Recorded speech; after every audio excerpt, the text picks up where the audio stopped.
누구라 그랬어요?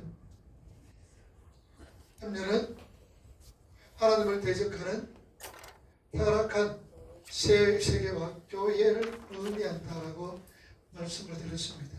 염려가 뭐를 하고 있었다고 해서 물 위에 있었더라.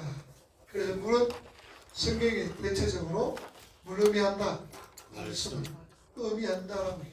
그래서 염려는 결국은 말씀을 왜곡하고 그 말씀으로 통해서 우리 성도들을 미혹하는 교회, 타락한 교회예요. 종교요.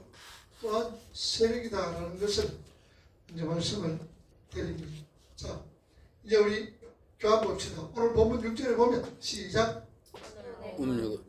6절에 보면 염려가 하나님의 백성들의 피와 예수님의 증인들의 피에 취해 있는 모습, 오히려 승리자의 모습을 보여줍니다. 6절에 보면 염려가 오히려 승리자의 모습으로 보여지고 있다.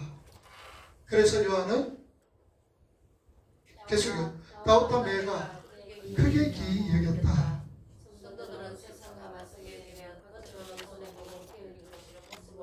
자, 우리 성도들은 겉으로 보면 손해보고 피 흘리고 지는 모습이다.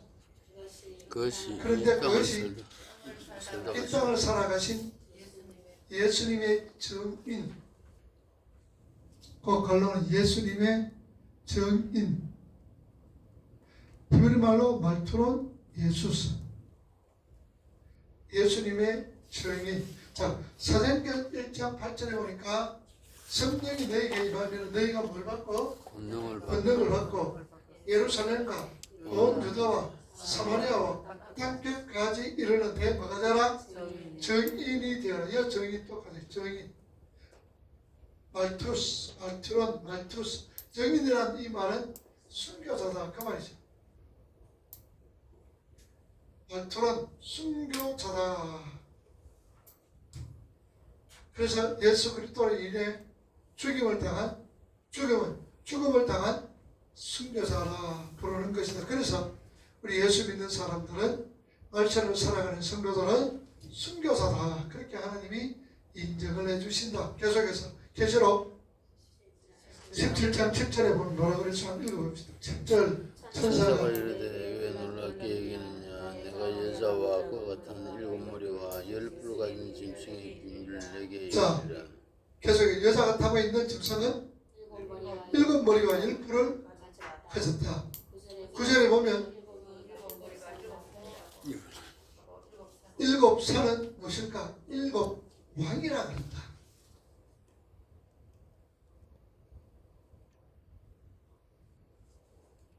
자, 17장 9절과 10절 시작.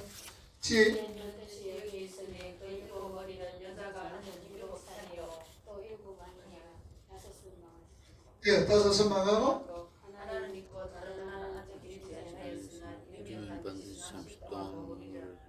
자, 여기 9절에 보니까 일곱 산은 여자가 앉은 일곱 산인데 일곱 왕이다.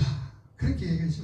그래서 읽어봅니다. 여자가 타고 있는 짐승은 일곱 머리와 열 뿔을 가졌다. 9절에 보면 그 일곱 머리가 일곱 산이라. 일곱 산은 일곱 왕이라고 한다. 구약 성경에 보면 산이란 항상 뭘 의미합니까? 세력, 힘, 통치를 상징한다. 구약의 산이라 그러면 세력, 힘, 통치를 의미하고 있다. 그 말. 그래서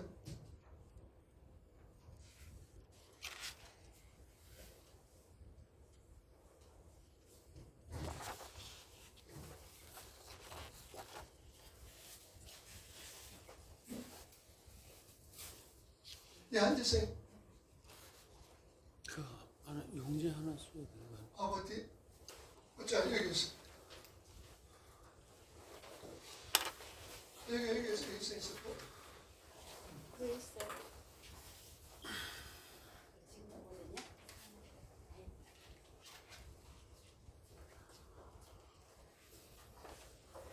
그래서 우리가 대체로 구약의 산이다.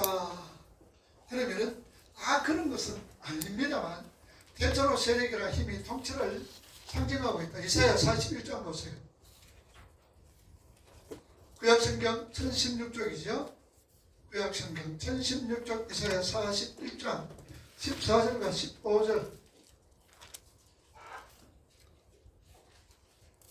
자, 읽어봅니다.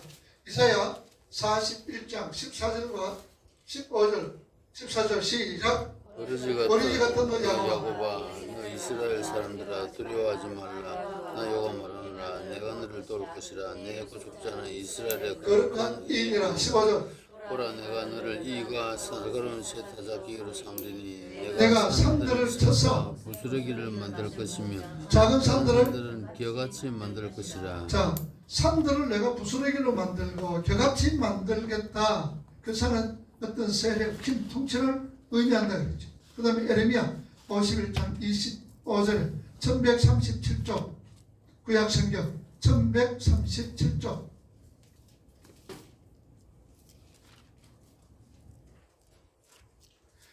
에레미야 51장 25절 1137쪽. 자 읽어봅니다. 시작.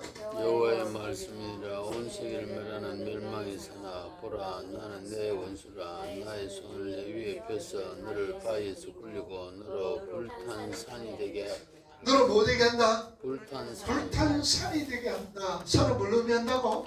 세력. 세력과 힘과 권세, 통치를 의미한다 그랬죠. 한번 더 찾아봅시다. 스가랴 4장 7절 1315쪽.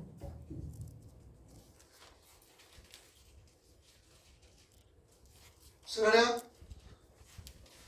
4장 7절.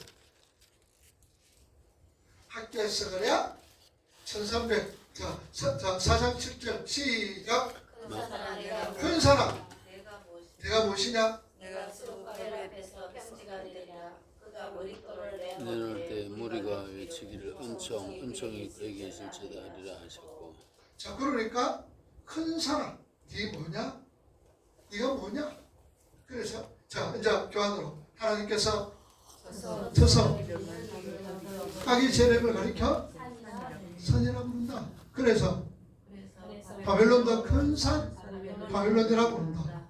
바로 그 산이 일곱이라는 말이다. 그러니까 일곱 산은 역사적으로 끊임없이 구체화되어 등장하는 하나님과 하나님의 백성들을 많은 대적하는 악한 세력을 통치한다. 참, 저 뒤에 볼펜 하나 갖다 주세요. 있습니까? 자, 그러니까 결국은 일곱 산은 역사적으로 끊임없이 구체화로 등장하는 하나님과 하나님 백성을 대적하는 악한 세력을 총집을 하고 있다. 그죠? 다니엘서 찾아봅시다. 1244쪽 구약성경 1244쪽 다니엘서 7장 3절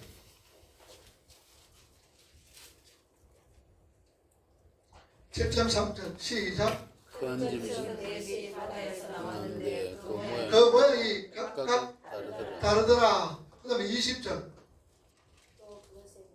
20절 또 그것의 머리에는 열고 있고 그 위에 또다른 뿌리 나오면 새 뿌리 그 앞에서 빠졌으며 그 뿌리는 그런 눈도 있고 말하는 입도 있고 그 모양이 그 동료보다 커 보이더라.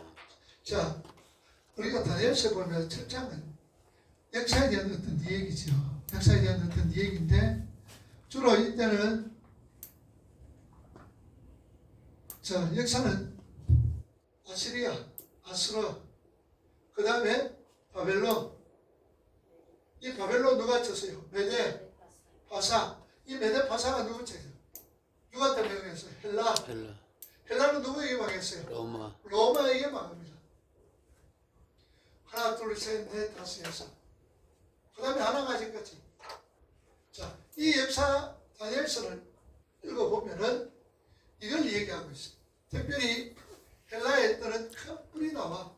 그 큰 뿔은 누굴 얘기해요? 알렉산더 얘기. 근데 이 큰 뿔이 어느 날 갑자기 뽑혀져 버리고 4개가 나와요. 이 알렉산더가 죽고 알렉산더 헬라가 다스리고 있는 나라를 장군이 4장군이 이렇게 분함을 합니다. 이런 어떤 부분들이 다니엘서 보면 잘 기록이 되어 있습니다. 그때 가서 다시 제가 설명을 할 수 있도록 하겠습니다. 자, 오늘 교환 읽어봅니다. 마귀의 세력은 그리 호락호락하지 않다는 것이다. 그런데 10절에 보면 일곱 왕 중 다섯은 망하고 하나는 있고 하나는 아직 오지 않는다. 자, 7왕 중 5은 하나, 둘, 셋, 넷, 5은 뭐고? 있고 망하고요. 그 다음에는 아직 하나는 있고 그리고 아직 오지를 않는다. 메데파사는 같은 거예요. 고레 메데파사 페르시아. 자, 같은 그러니까 여기서 있고 아직까지는 하나는 오지를 않는다. 자, 계속해서 여러 가지 해석들이 있다. 로마의 황제, 이스라엘 괴롭힌 다섯 왕국 등 지금 전세로부터 요한이 기이 여기고 있는 것에 대해 살펴보고 있다. 요한은 왜 음료가 오히려 승리의 축배 갈로는 요한은 왜 음료가 오히려 승리의 축배를 들고 있는 것처럼 보이는가? 이게 중요한 거예요.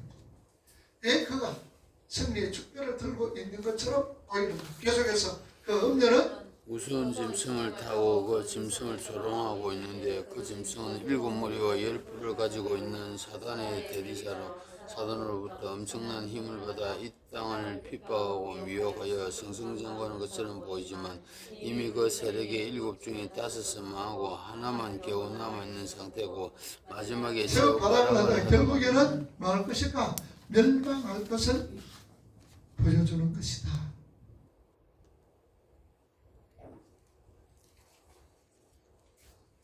결국은 멸망할 것을 보여줘서. 자, 교환 5은 망하였고 바로 이것이 바로 이 구절의 해석입니다. 사단은 계속 사단의 세력은 주님 다시 오실 때까지 여전히 하나님의 백성들을 무슨 사자처럼 우는 사자처럼 공격을 하고 있다. 사단은 계속 주님 오시는 그날까지 우리를 공격합니다. 그 사단이 어디 있어요, 여러분들? 네? 사단이 어디 있다고? 공주님만 있어요. 사단은 여러분들 사단이 지금 어디 있어요? 사단이 어디 있어요? 뭐라고? 내 속에 있다고.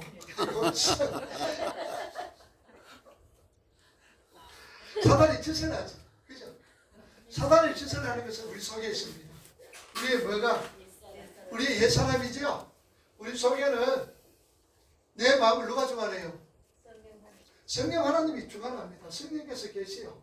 그래서 내 속에는 뭐가 있어요? 옛사람과 새사람이 있는 거예요. 옛사람, 새사람. 그러면은 마귀 짓은 누가요? 옛사람이 마귀 짓을 합니다. 우리 속에 마귀가 들어올 수가 없습니다. 누가 무서워? 성령 하나님이 계시는데 마귀가 어떻게 우리 속에 들어와요? 마귀가 여러분들 속에 있습니다. 그거는 마귀가 우리 속에 있으면 아직까지 뭐라 내가 성경 받지 못했다는 증거예요. 그럼 마귀는 우리를 유혹하면 어디서 유혹해요?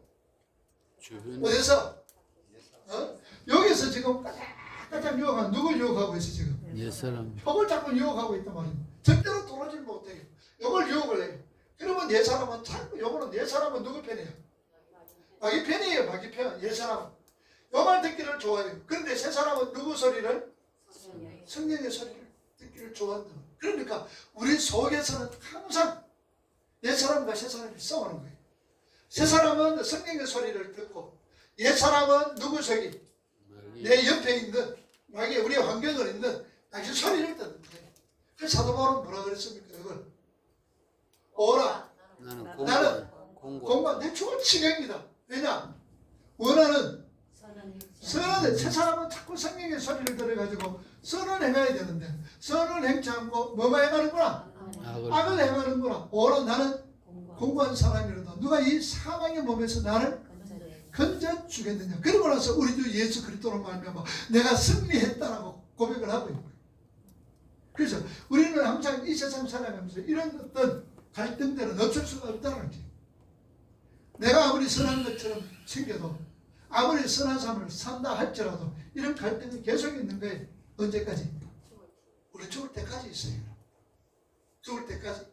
그러니 예수 20년, 30년, 50년, 100년 믿었다 해도 이 갈등은 계속 있는 거예요. 계속 있어요. 이것 때문에 우리가 보면 이건 무슨 고민이라 그랬어요? 거룩한 고민이. 사도 바울은 오라 나는 공부한 사람이다. 누가 이 상황을 보면서 나를 건져주겠느냐. 거룩한 고민들. 오늘 저와 여러분들 이런 거룩한 고민들 많이 하셔야 돼요. 잘났다고 혼자 뽐내면 안 돼. 내 이제 이만하면 정말 이 정도 됐지 않나. 택도 소리. 이 정도 됐다 하면 더 밑에 내려가서 더 발표하셔야 돼.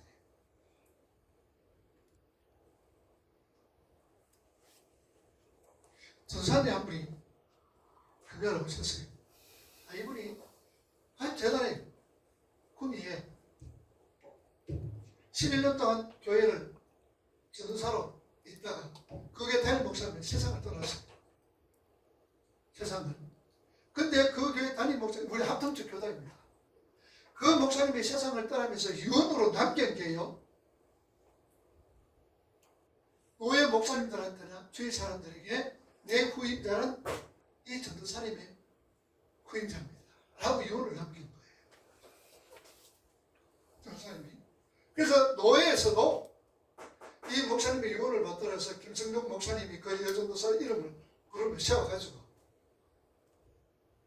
정말로 대단하다 그러면서 하는 얘기가 김성동, 사목의 김성동 목사님이 우리 교단에서는 아직까지 여목사가 없다. 그런데 언젠가는 될 것이다. 여목사가 될 것인데 네가 우리 교단의 첫 번째 목사가 되어서 그리고 여목사로서 네가 이 노예에 있으면 후배들을 잘 지도해줘라. 정성명 목사님이 그 여전사님에게 그렇게 이 얘기를 했대요. 근데 이 전사님이 기도를 하고 성경을 읽고 뭐 다른 데 그렇게 배우고 없는데 기도도 하고 기도를 갖다가 얼마나 하냐 한 9시간 정도로 기도를 하는 거야. 기도 내용이 뭐냐 그러니까 자꾸 자기 자신의 보잘것없는 거, 흙인 것, 먼지인 것, 티끌이 자기 자신을 그렇게 깨닫는 거예요. 그러면서 기도하면서 앉아서 울기만 우는 거예요. 우는 거예요. 하나님 티끌입니다. 보잘것없습니다. 하나님 나는 아무것도 아닙니다. 흙입니다. 그렇게 울면서 말씀을 보는데요. 늘 뭐가 말씀이 뭘 나오느냐? 네가 죽어라. 네가 부인되잖아. 죽어라. 이 말씀을 계속 성경을 읽으면은요. 읽는 족족 그 속에서 그 말씀이 자기 부인 그리고 네가 죽어야 된다. 이 말씀으로 자꾸 연결이 되더라고요. 그런데 하나의 고민이 생긴데 여전도사님 고민이 뭔가 하면 이렇게 성령께서 깨닫게 해주시고 성령께서 말씀 주시는데 이렇게 그 말씀을 네가 죽어라 네가 부인되지고 네가 예수 믿으면 점점 낮아지고 뭉개진다 흙이다 먼지다라는 것을 가르치고 선포하는 목사님이 없더라는 거예요. 그런 목사님이 없더라는 거예요. 그래서 본인의 생각으로는 그렇게 말씀을 전가하는 목사님만 있으면 나는 서울이라도 가서 그 목사님 말씀을 듣겠다. 근데 이 목사님이 자기가 담임 섬겼던 목사님이 53세에 세상을 떠났대요. 그리고 한 8년 정도, 즉 한 7, 8년 정도 됐대 지금부터. 그러니까 지금도 있어도 한 60 정도 됐겠죠. 이 목사님이 구미신학교에 강사로 나오는데 구미신학교 강사로 나오는데 그 구미신학교 강사 목사들 제가 다 알지요. 대부분 다 압니다. 학장도 알고 뭐 다 알지요. 그런데 이 유독 자기 담임 목사님 이분만이 자기하고 연결이 된다는 얘기죠. 이게 영이 통한다는 얘기죠. 그래서 결국은 이 목사님이 1년밖에 강의를 못하고 나는 여기서 강의 못하겠다고 사표내고 나갔대요. 그래서 그때는 성경신학원생으로 있다가 내가 잘 아는 구미에 있는 목사님 교회에 출석도 하고 이랬다. 결국은 목사님 내가 목사님 교회 가면 안 되겠습니까? 그래 전도사로 오더라. 이래가 이제 담임 전도사로 자기가 성경신학원에 배웠던 그 목사님께 전도사로 갔는 거예요. 그래서 이제 11년을 전도사를 했다는 거예요.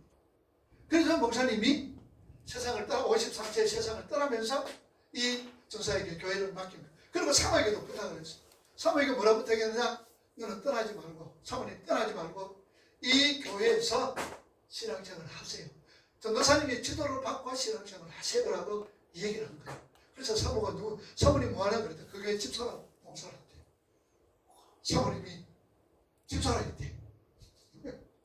자, 그런데 그래서 성경을 읽으면서 성경은 계속 자신을 부인 처복종시키고 낮아지고 흙으로 던지고 예수 믿으면은 점점 낮아져야 된다.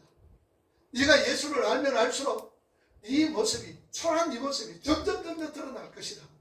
그런데 괴롭고 힘드는 것 같아도 결코 아니다. 네가 낮아지고 겸손해지고 네 모습이 초라하게 나타낼수록 네 마음속에 기쁨과 즐거움과 평화가 있다. 라는 것을 말씀이 계속 깨닫게 해주죠. 그래서 교회에서 어느 목사 이런 목사님만 있다면 나는 서울까지 가서 부산까지 가서 목사님 말씀을 듣겠다라고 얘기합니다. 그런데 목신 다니는 여집사님이 금요일로 왔어요.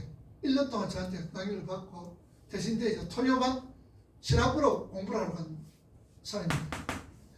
이분도 내가 제일 처음에 만났을 때는 한마디로 말하면 땡땡 냉랭이라. 그런데 이래 보니 이게 점점 나는 예수 믿으면 잘 될 거 생각했어요. 예수 믿으면 승승장구한다고 생각했어. 예수 믿으면 아이들도 잘 되고 사업도 잘 된다고 생각했는데 점점 내리막이라는 거예요. 점점 안 되더라는 얘기예요. 그런데 하나가 달라지는 것은 점점 내리막이고 안 되는데도 마음이 평안하다는 얘기예요. 마음은 기쁘다는 얘기예요. 안 되는데도. 그래가지고 점점 이제 말씀하면서 한 3주 전에 금요일날 한 4주 전이고 한 달 전 금요일날 공부하러 와서 그때도 하고 왔는데 한 2번 공부하다가 안 왔어요. 안 왔는데 왔어요. 공부를 와가지고 가만히 들고 이제는 얼마 전에 옛날에 다녔던 소리하고 이제 귀가 열리잖아. 그래서 딱 보니까 늘 하는 얘기가 이제 이 전도사님 김전도사님인데 김전도사님이 나에게 하는 얘기하고 내가 똑같이 얘기를 하더라는 얘기. 그래서 김전도사님 찾아가서 전도사님이 듣고 싶어하고 전도사님이 이 얘기하는 성경 말씀을 하는 목사님이 있습니다. 가봅시다.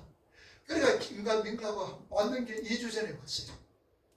2주 전에 와가지고 딱 보니까 똑같은 말을 해요. 자기가 정말로 듣고 싶은 소리를 한다는 얘기. 자기 부인하고 낮아지고 겸손해지고 예수 믿으고 복 받는다. 그게 무슨 복이고 예수 믿으면 인간적으로 생각하면 쫄딱 망하는 건데 예수 바로 믿으면 인간적으로 생각하면 쫄딱 망하는 건데 그게 뭐 잘 되는 거냐. 그러면서 그러나 마음속에 기쁨과 평강이 있고 자기 부인이 되라. 날마다 네가 죽어야 된다라는 얘기는 똑같이 한다는 얘기. 그래서 와보고 깜짝 놀라는 거예요. 똑같은 말씀을 하신다는 거예요. 그러면서 됐든 아니니까 성령이 하나라는 것을 얘기하는 거예요. 성령 하나. 정말로 목사님 성령 하나님은 하나입니다 라고 입으로 고백을 하더라고요. 근데 그분이 강의를 하면서 어느 정도를 이제 물어보잖아요. 물어보는 이유가 그분의 신앙 상태가 어느 정도 되는가 물어봅니다.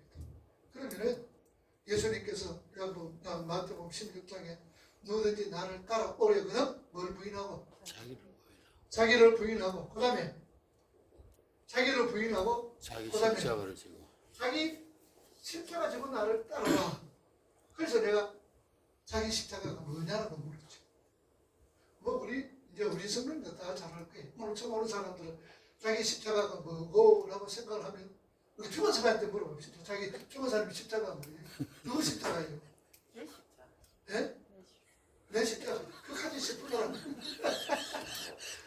그래 우리 최 집사님한테 물어봐요. 최 집사님 자기 십자가 누구 십자가입니까? 주님의 십자가단 말이에요. 내 십자가가 아니라. 또 아이라 카드 내 십자가를. 그래 생각하고. 그렇지. 이게 우리는 십자가가 없어요. 우리 같은 십자가가 됐어요. 여러분 십자가가 뭐예요? 내 십자가라 하는 거는 내 이제 주위에 내 십자가 아니라니까. 우리는 십자가가 없다니까. 내 주위에 주위에 그래 생각한다 하잖아요, 목사님. 내 주위에 내 주위에는 그렇게 생각하는데 근데 죽은 사람은 내 십자가가 누구 십자가라고? 아니 주님의 십자가. 주님이 예, 이게 주님의 십자가. 여러분들 십자가 없습니다. 때로는 내 십자가라 해도 자기 십자가 그러니까 말썽지기는 남편이 내 십자가고 말썽지기는 자식 새끼가 내 십자가고 여러분 그거 아니에요. 내 십자가 우리는 십자가 없어요. 누구 십자가? 예수님 십자가. 주님의 십자가입니다. 주님의 십자가. 내가 그 전사에게 이걸 물어봤어요. 물으니까 그분은 됐다. 이 십자가는 내 십자가입니다. 내가 아니고 주님의 십자가입니다라고 고백을 딱 해보더라고요. 여러분 십자가 없어요. 하나님의 주님의 십자가입니다. 우리가 십자가 질 자격이 있어요? 자격이 있어요? 생동 소리 하지 마세요. 우리 십자가 질 자격 없어. 어디? 주님 말이 우리에게 십자가 질 자격이 있어요. 주님의 십자가. 그러면서 이걸 얘기하면서 누가 보면 10장에 사마리아, 선한 사마리아 여인의 얘기를 제가 했어요. 그러니까 선한 사마리아 사람들의 얘기가 주님이 무슨 얘기예요? 무슨 얘기다 그랬어요 제가? 선한 사마리아 사람 얘기하면서 너희들도 선한 사마리아 사람처럼 남의 어려운 사람을 도와주고 그들의 아픔을 같이 하면서 그들을 이렇게 보살펴라. 그 얘기예요. 그 얘기다 그랬어요. 그 얘기다 그랬어요. 그건 아닌 것 같습니다. 그건 아닌 것 같아요. 네. 물으시는데. 물으시니까 이제 이렇게 센스가 있다니까. 자, 누가 보면 여러분들 선한 사마리아 이 얘기는요. 율법사가 율법사라 말은 율법에 도통한 사람입니다. 율법사가 예수님을 시험하기 위하여서 무슨 이야기했습니까? 예수님, 내가 어떻게 해야 뭘 얻겠습니까? 구원을. 영생을 얻겠습니까? 영생에 대한 이야기예요. 그럴 때 예수님께서 그래, 너 율법사잖아. 왜 되느냐? 하나님 사랑하고 이웃을 네가 사랑해야 된다. 라고 얘기합니다. 그랬더니 그러면은 율법사가 하나님 사랑은 아는데 이웃 사랑이 이웃이 누굽니까? 라고 묻는 거예요. 그럴 때에 예수님께서 이웃이 누구냐고 물을 때에 강도 만난 사람의 이야기를 해주는 거예요. 그러면은 누가 보십시오. 선한 사마리아 이 강도 만난 사람을 누가 도와주는 거예요? 선한 사마리아. 선한 사마리아 사람이에요. 선한이 아니죠. 사마리아 사람이에요. 사마리아 사람이 이 강도 만난 사람을 도와줍니다. 그러면은 이 얘기가 우리가 성경을 읽을 때 제가 늘 얘기합니다. 하나님의 말씀이 있습니다. 말씀이 우리에게 선포되어질 때에 하나님을 중심으로 해석하는 이해를 해야 되고 사람을 중심으로 또 해석하는 사람들이 있습니다. 자, 그러면은 이 누가복음을 읽을 때에 사람을 중심으로 이 말씀을 해석하면 어떤 결과가 나옵니까? 세상 어떤 결과가 나온다고? 사람을 중심으로 이 말씀을 해석할 때는 너도 뭐가 되라? 사마리아 사람처럼 남을 도와주는 사람이 되라로 끝나는 거예요. 교훈적으로 끝나는 거예요. 무슨 말인지 아시겠죠? 누가복음 10장에 있는 선한 사마리아 사람을 말씀을 할 때에 사람 중심으로 하면은 사마리아 사람 너도 사마리아 사람처럼 이웃을 도와줘라. 어려운 사람을 도와주라는 것으로 끝나버리는 거예요. 그런데 이 말씀을 하나님 관점에서 중심적으로 바라보게 될 때는 무엇이냐는 얘기예요. 하나님 중심으로 관점을 바라볼 때 하나님 중심으로 볼 때 뭐냐? 구속사가 나오는 거예요.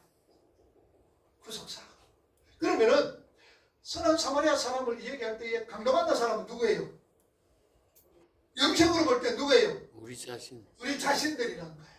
우리 자신이에요. 선한 사마리아 사람은 누구예요? 예수님. 예수님. 왜 예수님이냐? 여러분 사마리아 사람은요 그 당시에 유대인들에게 뭐 취급받았어요? 개 취급받았어요. 짐승 취급받았어요. 손가락 쥐 아파 저거는 구원 없다라고 생각하는 사람.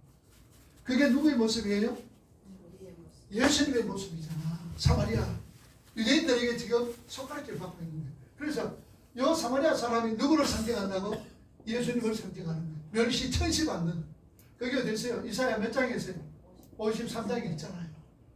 사마리아 사람은 예수님을 표현해서 모임을 하고 있는 거예요. 그러면 강도 만난 사람 누구다? 강도 만난 사람 누구? 내 자신이다. 왜냐? 우리는 이 강도 만난 사람은 누가 도와주지 않으면 죽는 거예요. 죽는 상태예요. 우리의 구원도 하나님이 없고 예수님 없이 우리는 어때요? 허물과 죄로 죽었던 우리. 그러면은 여기서 누가복음 10장에 사마리아 얘기할 때에 하나님의 중심으로 성경은 누굴 중심으로 우리가 봐야 되고 해석을 해야 돼. 사람이에요? 하나님이에요? 하나님. 하나님이잖아요. 자, 성경은 모든 말씀은 예수를 증거하기 위해서 그랬어요. 요한복음 5장 39절 봅시다. 찾아봐요.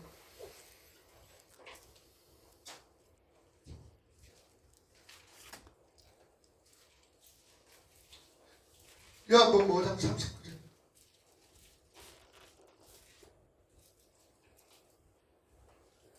뒤에.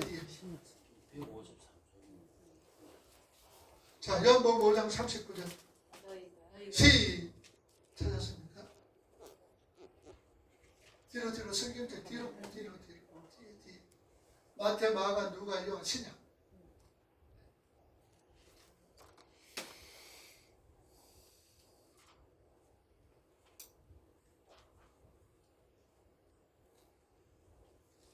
오장 39절. 성경이 왜 기록되었습니까?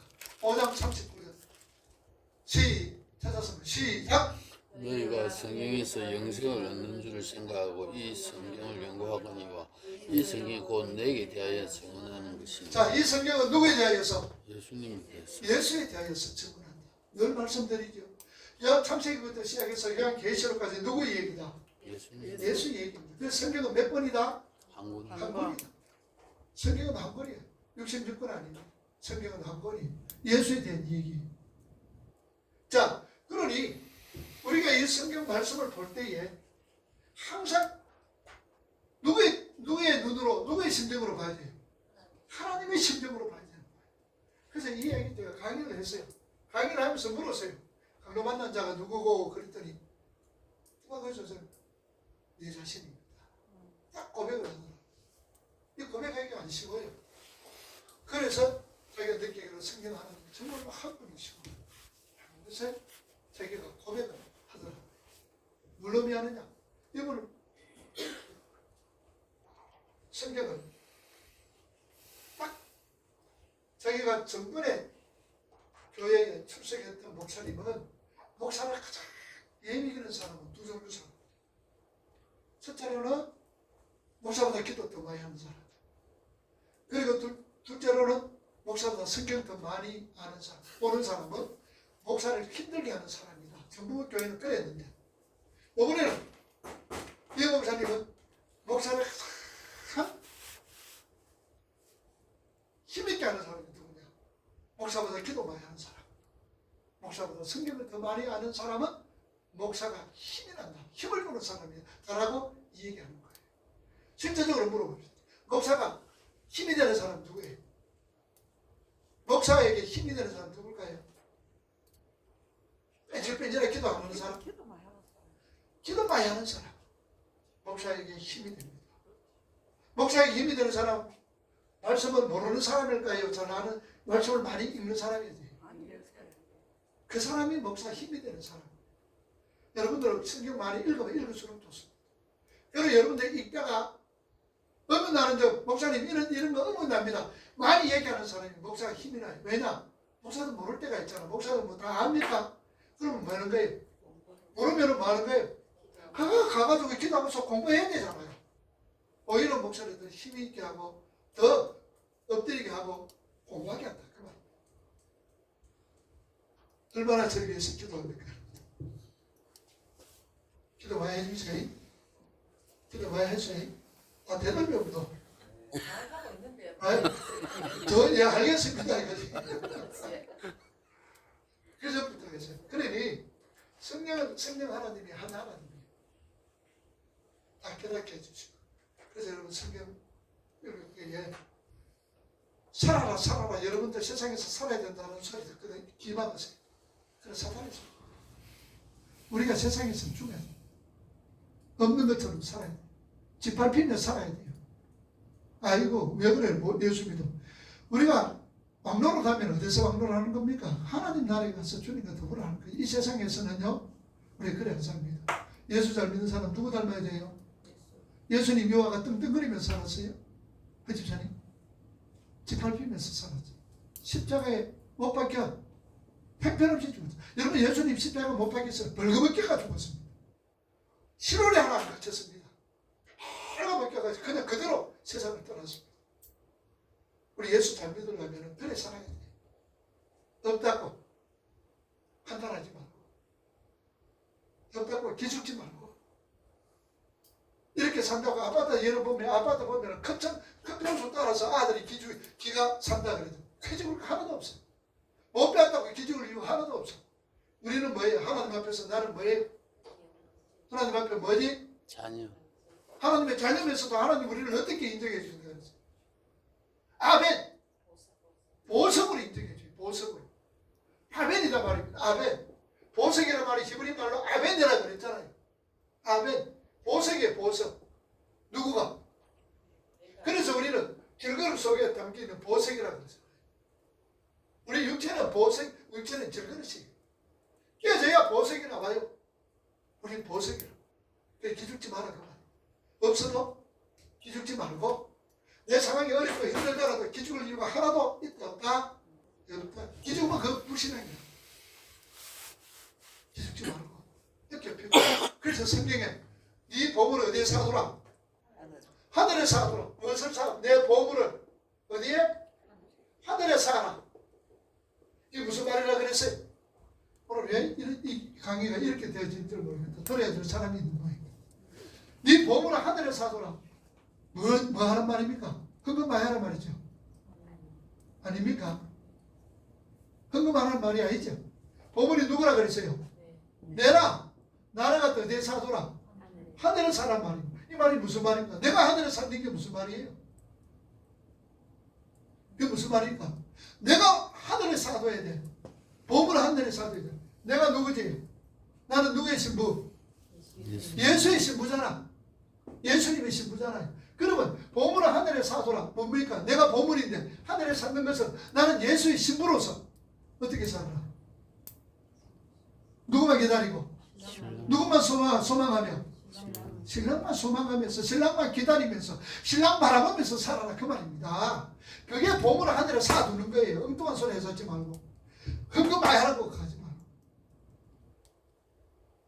내가 신랑을 바라보며 신랑을 기다리면서 신랑 맞이하려고 준비하면서 살아라. 그 사람이 그 처녀가 어떤 처녀예요? 슬기로운 다섯 처녀인 거예요. 그게 마태복음 25장에 나오잖아요. 이렇게 성경이 연결이 되죠. 그게 지혜로운 자입니다. 보물을 하늘에 쌓아두는 게 지혜로운 자입니다. 슬기로운 처녀다 그 말입니다. 신부다 그 말입니다. 그래서 여러분들은 보물을 하늘에 많이 쌓아두시기를 주님 이름으로 축복합니다. 그거 말한 말 아닙니다. 절대로 그게 기기르지 마세요. 속지 마세요. 속지 마세요. 지금 여기서 하나 질문해도 네, 해봐요. 부산에 있을 때 어느 신학에 그 교수한다는 그 분이 1처녀 비유해서 5처녀 기름 준비한 5처녀 기름 준비하지 않은 5처녀가 누구? 그렇게 이야기를 하길래 나는 신부입니다 그랬거든. 신부 아니다. 누구냐? 쉽게 말해서 덜러리다 이거지. 그래서 과연 그 덜러리 같으면 성경에 그렇게 기록까지 했겠나. 그래서 본 생각이 들고 오늘 또 목사님 말씀 들으니까네 우리가 뭐 신랑이 한 사람이고 신부가 한 사람이 아닌 개념에서 치면은 그 5처녀가 우리 성도들을 이야기하는 것이 아닌가. 그래서 본 생각이 들어서 목사님께 겸사겸사 여쭙고 싶네요. 예.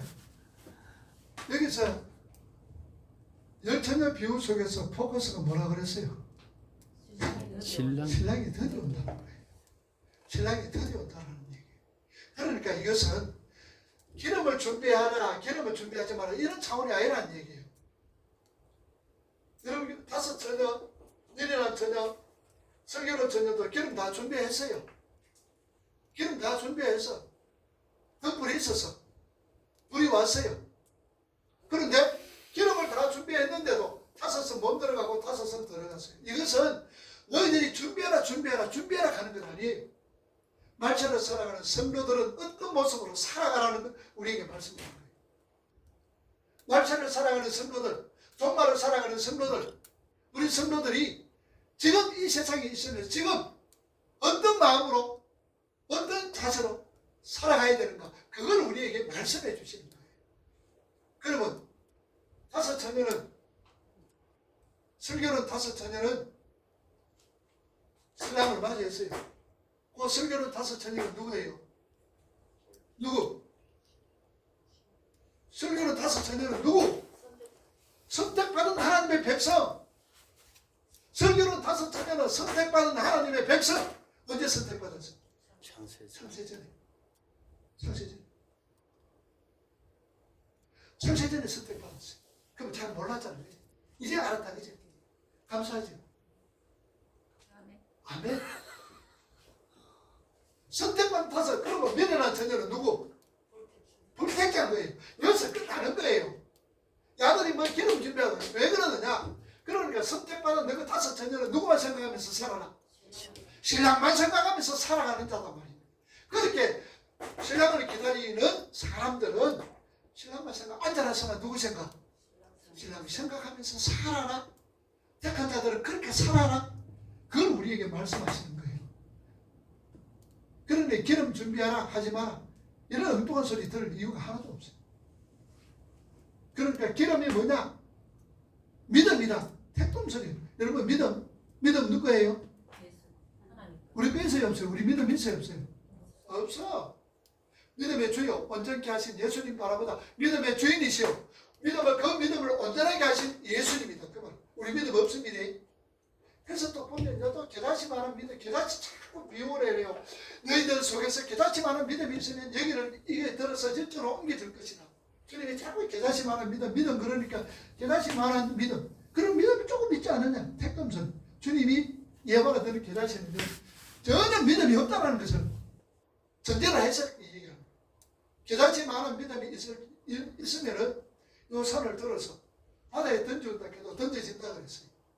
겨자씨 많은 믿음. 그럼 우리가 생각하기에 겨자씨가 굉장히 적은 믿음만 있으면은, 여러분들, 적은 믿음에 있으면, 겨자씨 많은 믿음이 있으면, 여기 산이랑, 이게 바다에 붕붕 던져라 그래도 던져진다 그랬어. 그러면, 아무리 적은 믿음 가지고 있다 해도, 그러면은, 요거, 주여, 믿습니다. 여기, 이쪽으로 옮겨지게 하옵소서.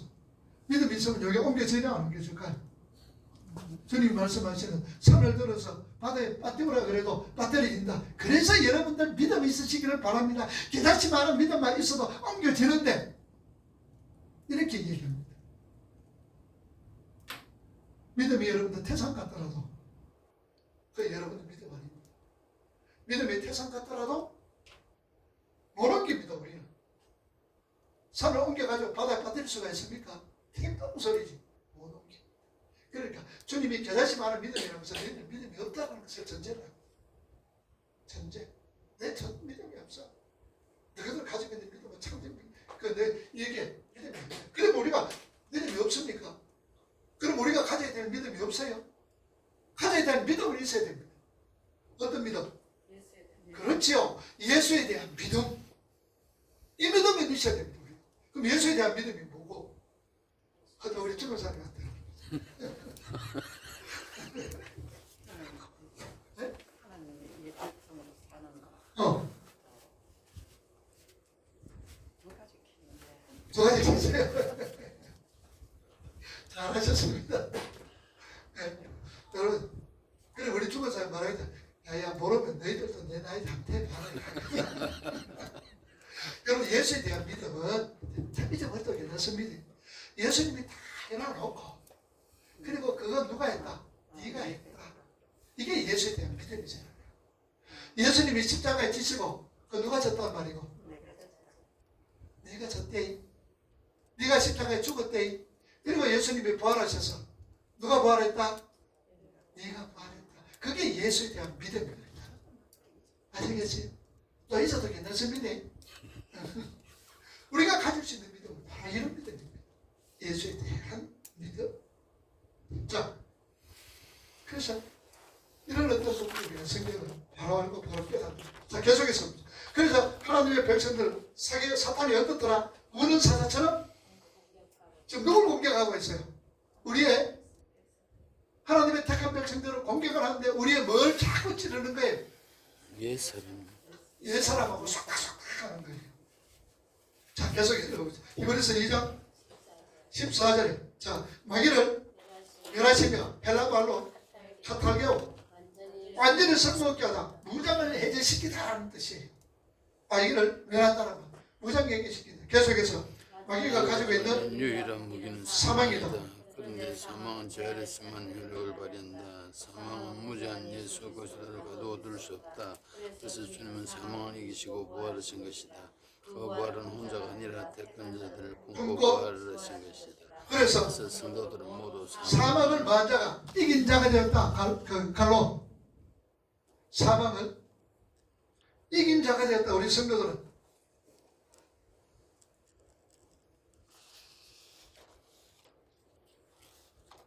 이긴 자가 되었다. 계속해서 고린도전서 15장 54절 57절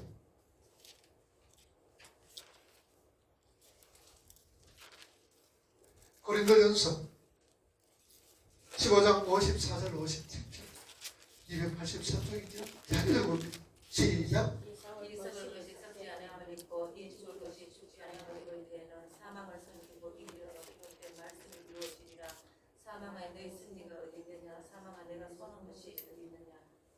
사망이 쏘는 것은 죄요. 건등은 율법이라. 죄의 건능은 율법이라. 우리 주 예수 그리스도로 말미암아 우리에게 승리를 주시는 하나님께 감사하노니. 자, 그리스도 예수로 통해서 우리에게 승리 주시는 하나님 앞에 감사한다. 그래서 사망은 너 이기는 것, 너 승리하는 게 뭐가 있느냐? 사망은 우리가 고린도전서 15장은 부활장이라 그럽니다. 부활장이죠. 그래서 사망은 너 이기게 승리하는 게 너 어디 있느냐? 없어 너. 그렇게 지금 사도는 사망을 졸업하고 있는 거예요. 자, 계속해서 이것이 이제 교환, 이것이 망하였다 아니다. 그렇다고 우리가 죄를 짓지 않는가. 이제 옛사람이 성품에 젖어 살고 있다. 이것이 하나는 있고입니다. 너 지금 하나 있어요. 내 속에 지금 역사, 얘 모습이 하나 있어요. 하나 있고 계속해서 17장 12절 자, 이랬다. 그 짐승이 임금처럼 권세를 물론 그 권세는 하나님께서 허락하신 것인데 무엇을 이루기 위해서 하나님의 뜻을 이루기 위해서다. 점점 더 사람도 하나님이 도구로 사용합니다. 그런 뜻을 이루기 위해. 자, 17장 계시록 17장 17절 읽어봅시다. 이는 자, 17장 17절 이런 시작. 이는 하나님이 자기 뜻대로 할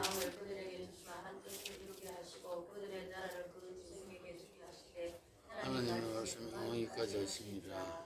자, 그러니까 하나님의 뜻이 뭡니까 우리가? 거룩이죠. 성경의 거룩입니다. 자, 그래서 여러분 하나님의 뜻, 하나님의 뜻은 성도들이 거룩이에요. 거룩, 그죠? 그러면 거룩이란 말이 무슨 말이에요? 거룩이라는 것은 우리가 어떤 말로 표현합니까? 구별되다. 물론 구별된데 우리가 무엇으로 살아가는 거? 그렇지요. 그래서 이 하나님의 우리가 뭐로 백성으로 지어져 가는 게 이게 거룩입니다. 하나님의 백성으로 지어져 가는 거 이게 거룩이에요. 이게 하나님의 뜻이란 말입니다. 이렇게 살아가는 것이 하나님 앞에 영광이 된다는 얘기예요. 이렇게 살아가는 것이 하나님의 백성으로 지어져 가는 게 하나님께 찬양하는 삶이다. 자, 데살로니가전서 4장 3절 보세요. 331쪽이죠. 데살로니가전서 3장 3절. 자, 데살로니가전서 3장 3절.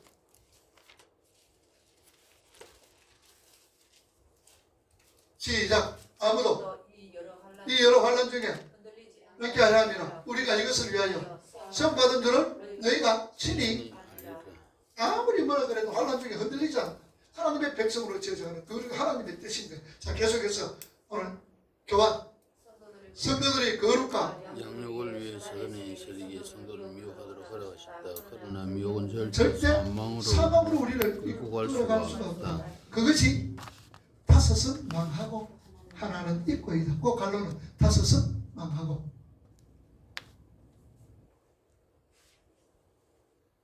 계속해서 이제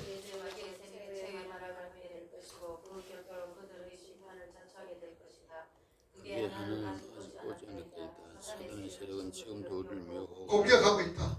그러나 이런 것들은 우리 택한 자의 의에 필요한 양육에 필요한 것이지 진흙탕을 할 수 없다. 어떤 면에서 그 미혹은 우리에게 주어진 유익이다. 주어진 유익이다. 참 이래 보면 안타까운 일들이 참 있어. 뭐 유튜브에 보니까 어느 목사가 그냥 그것도 내한테 보냈다고 딱 보냈는데 한심하게 짝이 없어. 뭐라고 뭐가 있느냐 그러니까 이번에 코비 이 백신에 칩을 넣어가지고 사람들에게 맞게 목사가 내한테 보내는 거예요. 그게 내가 가짜라 가지고 참 희한된 것들 엉터리 같은 소리 막 이런 백신에 칩을 넣어가지고 666을 만들겠다는 얘기죠. 그런 엉터리 같은 소리를 목사가 지금 유튜브를 통해 지금 보내고 있고 지금 날려 넣고 있어요. 그만큼 지금 연계가 지금 혼탁하고 있다는 거 여러분 증제. 그래서 유튜브 여러분들 많이 보지 말아요. 그거 본다고 신앙이 유익되는 거 별로 없어. 많이 보지 말아요. 유튜브도 얼마나 컨텐츠가 많은지 모르고. 그래서 나 오늘 기분 나빠가 그 사람 카톡에 지워버렸어요. 카톡을 아예 삭제해버렸어요. 그 누구 계세요? 안 보냈어요? 극하고 있어요. 극하고. 그래가지고 뭐 예수 전하고 복음 전한다고 쫓아다니면 무슨 소용이 있어요? 엉터리겠지.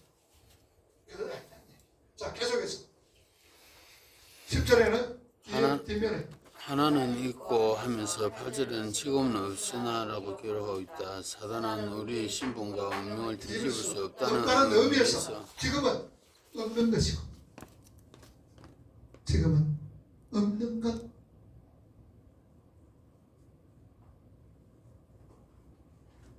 없는 것이고 우리의 영적 성숙과 거룩의 경주를 위해 우리를 미혹하고 비판하는 것이 사단에게 허락이 되었다는 점에서 하나는 있고 있다. 계속해서 그런데 그 미혹이 얼마나 강한지 창세 이후로 생명책에 이름이 기록되지 아니한 자는 그 세력을 보고 크게 놀란다. 과학, 문명, 사상, 철학, 의학 자고 일어나면 변한다. 놀라운 일이다. 그러나 성도는 그런 것에 별 마음을 두지 않는다. 놀랍기는 하지만 그런 것에 의지하거나 소망을 소망을 두지 두지 않는다. 않는다. 로마서 7장에 가면 로마서 7장 꼭 갈로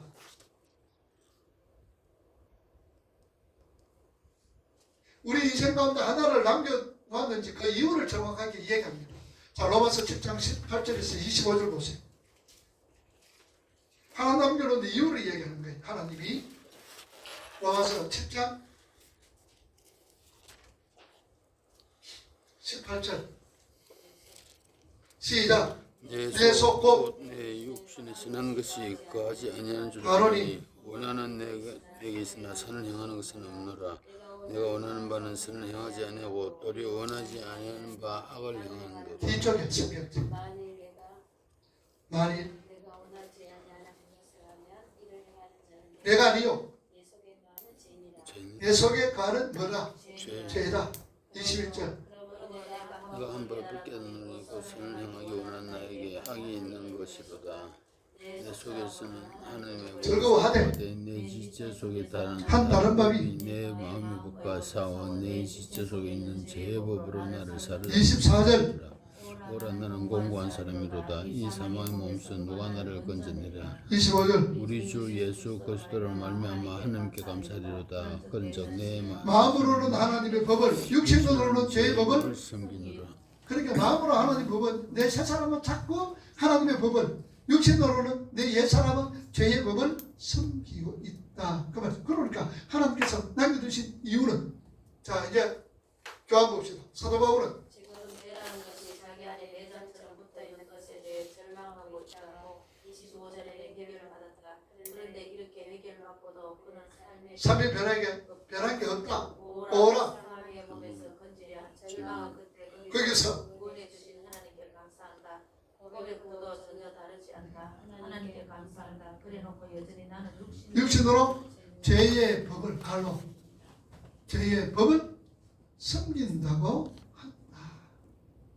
그렇죠. 우리 모습하고 똑같죠. 그 위대한 사도도 지금 이렇게 하고 있는데 우리는 이 사도의 모습을 보면서 많이 위로받잖아요. 계속해서 성도는 구원받고 나서도 여전히 죄의 세라가 분을 풀고 자칫하면 설마가 느낄 정도로 그 앞에 무력함을 느낀다. 눈을 뜬 사람은 그런 자신의 실존을 바라보며 복음 미담을 깨닫게 되는 것이다. 사도 바울이 자신에 대해 절망하면서도 갈로 자신이 절망하면서도 어떤 결론으로 가느냐. 내가 이렇게 절망하면서도 어떤 결론으로 가느냐. 로마서 8장 1절에서 4절 봐요. 8장 1절에서 4절. 절망하면서도 어떤 결론으로 가느냐. 8장 1절에서 시작. 그러므로 이제 그리스도 예수 안에 있는 자에게는 결코 결코 중재함이 없나니 이는 이는 그리스도 예수 안에 있는 생명의 성령의 법이 죄와 사망의 법에서 너를 너를 해방하였으니 3절. 율법이 육신으로 말미암아 연약하여 할 수 없는 하나님은 하시나니 곧 죄로 말미암아 자기 아들을 죄 있는 육신의 모형으로 보내어 육신의 사절. 죄를 정하사 육신을 따르지 않고 그 영을 따라 행하는 우리에게 율법 요구가 이루어지게 하려 하심이니라. 육신을 따른 일을 생각하나니 육신의 자. 생각 이렇게 죄를 떨어버리는 떨어버리는 것은 우리가 도저히 할 수 없는 일이기에 하나님께서 직접 개입하셔야 했구나.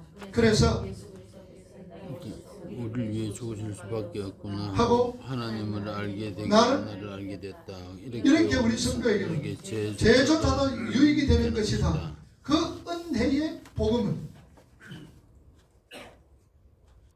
이 은혜의 복음을 제대로 알게 된 사람은 이런 고백을 합니다. 어떤 고백이에요? 로마서 6장 1절과 2절 보세요. 어떤 고백을 합니다. 로마서 6장 1절과 2절. 자, 읽어봅니다. 6장 1절 시작. 그런즉 우리가 무슨 말 하리요 은혜를 더하게 하려고 죄에 할 수 있느냐? 그럴 수 없느니라. 죄에 대하여 죽은 우리가 어찌 그 가운데 더 더 살겠느냐? 나중에 이제 제가 로마서를 지금 강의안을 쓰고 있습니다. 이럴 때 또한 자세하게 제가 말씀을 드리겠습니다. 그럴 수 없다. 우리가 은혜에 더하기 위해서 죄에 가할 수 있느냐? 결코 그럴 수가 없다는 얘기죠. 자, 계속해서 고백과 함께 엄청난 선물을 주신 하나님 앞에서 자기를 쳐가며 열심히 하나님의 뜻을 향해 정진한 삶을 신앙생활을 한다. 마치 우주가 성도들을 위해 존재하고 있듯이 마귀들도 성도들을 위해 그 갈로는 잠시 관세를 부리고 있다. 마귀들은 그 성도들을 위해, 그러니까 마귀도 우리의 거룩을 위해서 하나님께서 도구로 사용하는 거예요. 자, 요한계시록 2장 8절 11절 집에서 보고 읽어봅니다. 하나님은 우리가 교회를 놔둔다. 그 이유는 우리를 거룩한 자로 영육시키기 위해서다. 우리를 이기는 자로 갈로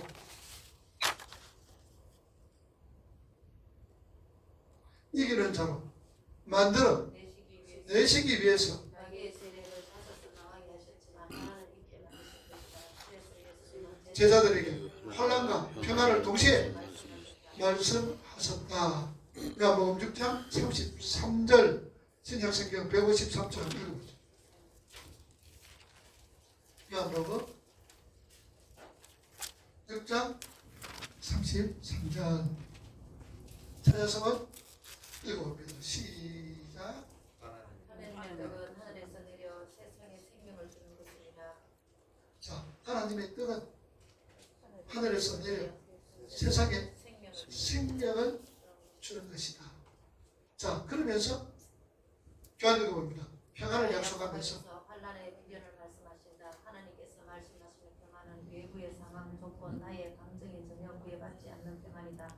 하나님께서는 우리에게 그 평안을 운시키기 위해 너희의 세력 중 하늘을 있게 하신 것이다. 그리고 하나님께서는 우리에게 하나님의 아버지 되심을 알게 하시기 위해 우리 인생에 하나님 아버지 되게 하심을 알도록 하기 위해서 우리 인생에 하나님께 남겨두신 것이다. 하나만 찾아봅시다. 사무엘하 7장 14절.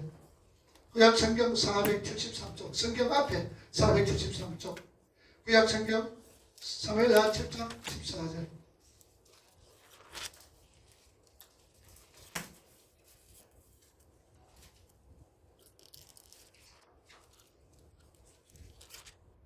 (473쪽) 사무엘하 7장 14절. 자, 7장 14절. 사무엘하 7장 14절.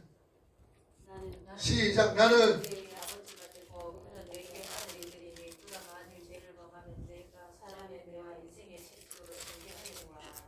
자, 하나님께서는 보면은 나는 그에게 뭐가 되고 아버지가 되고 그는 내게 아들이 되니 만일 아들이 죄를 범하면은 내가 사람의 매와 인생의 채찍으로 만다 징계한다.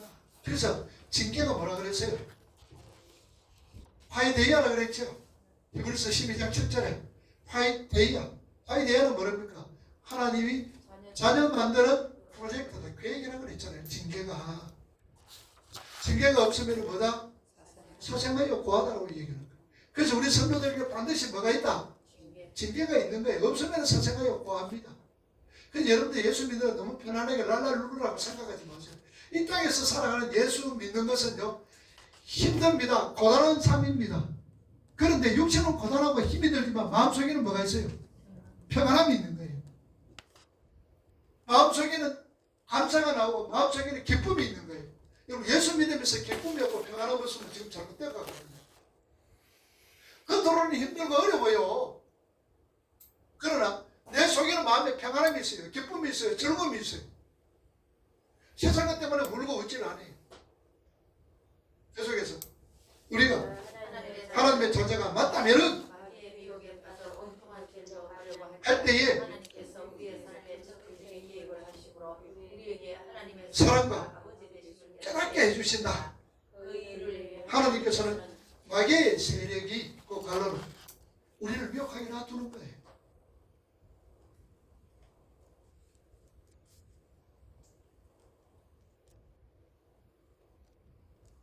그래서 이 사실을 아는 우리는 핍박 속에서 말할 수 있고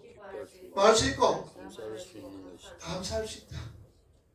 하나님의 목적은 젖어가는 거룩이다. 하나님의 목적이 뭐라고요? 거룩. 하나님의 백성으로 젖어가는 것, 그게 하나님의 뜻이고 하나님의 목적이에요. 그러니 우리 삶 속에서 어려움이 있다 없다, 환난이 있다 없다, 역경이 있다 없다, 그렇지만 우리 마음속에 뭐가 있다? 평안과 감사가 있는 거예요. 그게 우리 하나님의 백성들의 표징이다. 세상 거 다 있어도 마음속에 평안함과 기쁨이 없으면 그거 잘못돼가고 있는 거예요. 그러나 세상 거 다 잃었다 할지라도 내 마음속에 기쁨이 있고 평강이 있으면 그건 바른 길로 가는 거예요. 마음속에 세상 거 다 없는데 무슨 평안함이 있겠어요. 그런데 마음속에 평안함이 있으면 야 이거 내가 잘 가는구나. 사업을 망해도 마음의 기쁨과 평강이 있으면 야 지금 내가 바른 길로 가고 있구나. 깨달으면 되는 거예요. 그런데 잘 되는 것 같은데 세상 사람들은 승승장구하는데 마음속에 늘 불안해. 지금 그건 잘못 가고 있다. 질문.